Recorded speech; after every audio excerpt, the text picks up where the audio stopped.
quando nós começamos a casa de Queluz, eu falei a ele que eu precisava sair de Areias, porque a estrada já estava insuportável, já não tinha mais condição de trafegar lá por nada, e estava atrapalhando, porque a fazenda era a última fazenda da estrada. Então, quer dizer, que esse movimento de carro muito grande, então atrapalhava os outros fazendeiros que passavam na terra dele. Então a gente vivia ali se desculpando, essas coisas todas, e a gente sabia que eles não gostavam desse trânsito ali naquela estrada, porque era a única que tinha. Chegou o momento, falei assim, irmão, tá na hora, vamos pedir um terreno para o seu Mário, que era o pai dos Fábio lá em Queluz. Eu peguei e falei, ela falou, vamos. Eu falei, então vamos lá. Aí cheguei e falei com o seu Mário, se ele podia arrumar um terreno em Queluz, um lugar mais fácil, mais acessível, para a gente poder tentar fazer uma casa de encontro, essas coisas todas. Aí ele pegou e falou assim, ó, fala com meu filho, que o meu filho arruma essa terra para você. Aí eu falei com o Marinho. Marinha era a esposa da Dedé, que é essa pessoa que trabalhava comigo nos encontros de jovens. E nós fomos e ele falou assim, ó, segunda-feira vai lá e escolhe o terreno. O terreno que você escolher lá eu faço doação. Fomos escolher o terreno. E escolhemos o terreno onde está a casa hoje, de Queluz. E ali começou uma outra história, tudo de novo, certo? Então é uma história assim de você dar vida, e se não for sendo dando a vida, você não consegue nada. Então você tem que fechar o olho e falar assim, agora está entregue na mão de Deus, vamos fazer? Vamos fazer. É isso que eu fazia. Crédito, eu não tinha de um centavo.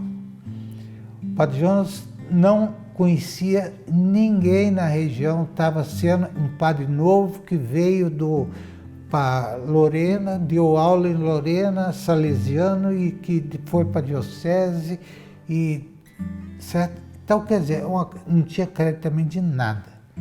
Para fazer uma casa daquela, a gente tinha que fazer rifa, tinha que fazer jantares, tinha que se virar para poder construir. Mas a gente não esperava ter o dinheiro para poder construir. Nós construímos para Deus saber, a gente tinha esse lema, nós construímos para Deus saber que nós estávamos a fim de evangelizar por meio dos encontros, pelo meio dos encontros, e trazer as pessoas para dentro da casa. Então Deus provia. Então muitos testemunhos eu teria para dar para vocês sobre da casa de Queluz, construção, parou uns diazinho por problema de diretoria e não há problema financeiro. Depois ficou só eu e a Santa de Lorena que nós tocamos a casa de Queluz e começamos a casa de Queluz com tudo sem reboque, só no vitrô, sem vidro, sem nada. E ali foi feito o primeiro encontro e não parou nunca mais. E até hoje a casa está lá, certo? Que eu vejo como uma casa santa, uma casa de inspiração, certo? O Padre Jonas teve essa inspiração maravilhosa de ter essa casa e de deixar a gente fazer, porque se ele falasse não, não podia fazer. Se o bispo falasse não, como várias vezes, Dom Antônio me chamava para ver como que estava sendo construída a casa, que ele não queria uma coisa que começasse e parasse, largasse lá abandonado.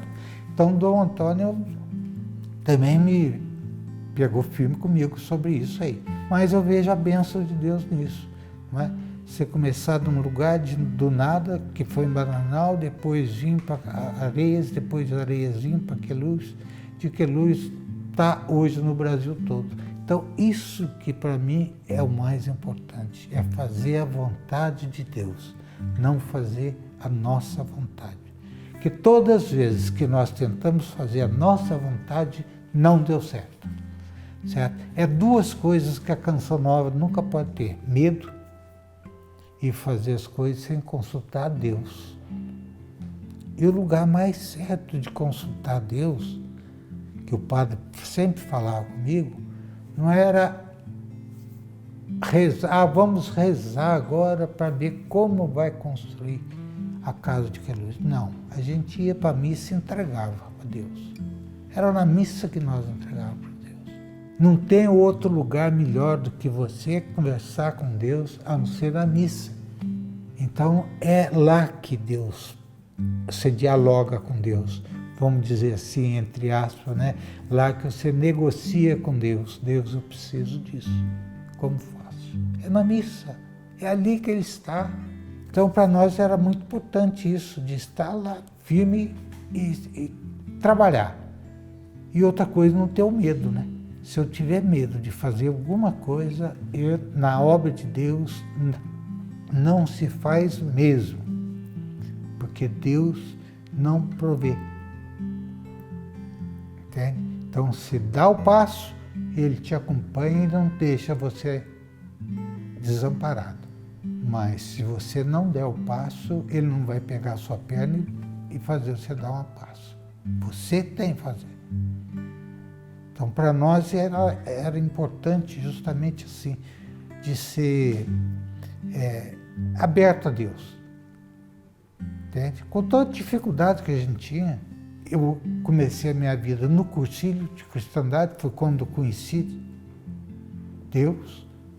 Verdadeiramente que eu conheci Deus foi no cursilho de cristandade e depois que eu vim para a renovação. Mas sempre eu fui aquela pessoa que eu entregava, eu tinha problema também.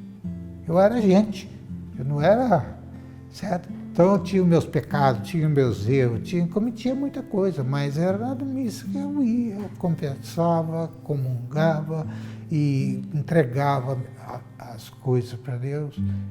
E assim foi feito a Canção Nova.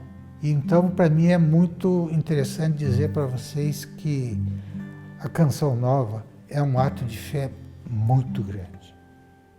Em tudo e em todo lugar. É um ato de fé. Deus está em tudo, porque se Ele não tivesse, nada tinha acontecido e o tamanho que é. E quero dizer mais uma coisa para vocês. A Canção Nova, ela chegou na hora de crescer. Não estou cobrando ninguém, não estou falando de ninguém. Eu só estou dizendo para vocês o seguinte, a Canção Nova chegou a hora de crescer, que tudo é assim, vai até um ponto, aí, ali ela dá uma parada. Depois, se ela não cresce, se ela não dá um outro novo passo, aí o que vai acontecer? Ela vai estagnando. Eu estou conformado nisso, estou conformado naquilo. Não, já estou evangelizando o mundo inteiro. Tem certeza disso? É uma interrogação muito grande. Para mim é uma interrogação grande. Será que eu estou cumprindo? Os meios de comunicação me satisfaz assim? Porque quando você se sente satisfeito, aí a coisa zeda. Quem é cristão, eu quero dizer para vocês, você nunca pode ficar satisfeito com aquilo que você tem. Não coisa pessoal, coisa que você fez para a obra de Deus, para Deus. Você tem que estar sempre insatisfeito, perdão da palavra, mas sempre insatisfeito, para você correr atrás e fazer a coisa crescer.